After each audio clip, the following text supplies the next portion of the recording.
అరే ఏమాయరా ఊరిచ్చి అటే ఓవట్టే మబ్బుల పడుతుంది తుప్పుడు తుప్పుడు పడుతుంది కానీ గట్టి గొడ్డళ్ళు పడకపాయే ఇయ్యాలని నచ్చనంటవా మొన్నటిదాకా గిట్లనే ఎదురు చూసిండ్రు రైతన్నలు నిన్నయాల మళ్ళా ఆనలు అందుకునే వరకు జరంతా నిమ్మల పడ్డరబ్బా ఈ 2-3 రోజులల్లా గట్టిగానే పడే కోపున్నదట ఇదే మంచి అదను కాబట్టి వ్యవసాయం పనులు జోరైతున్నాయిగా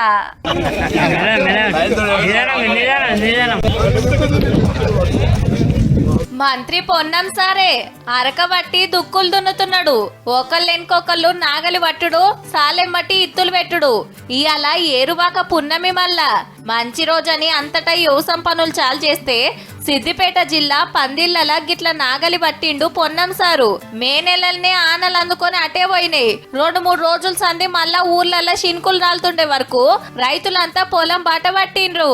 నేను రైతులకు 2 చేతులు జోడించి విజ్ఞప్తి చేస్తాను. తప్పకుండా ఒక గుంట కూడా బీడు లేకుండా ఆ స్థలానికి అనుగుణంగా పంటే పంటల్ని అది మీరు మొక్కజొన్న వేస్తారా పెసర్లు వేస్తారా లేకపోతే ఆయిల్ ఫామ్ పెడతారా ఇగటు పొలంలో దమ్ములు కొట్టుడు నారలుకుడు నడుస్తుంది. తొలుత ఆనలకు కొందరు నాట్లేస్తే ఇప్పటి ఆనలకు కడుమూలు నాట్లు పెడతానికి రెడీ అయినరు.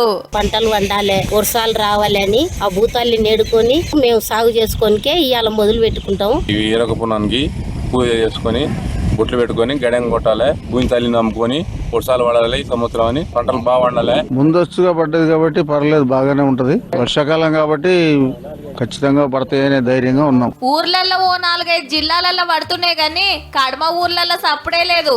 అంతటా ఆనలు జోరు పెంచాలి పంటలు మంచిగా వండాలని కోరుకుందాం.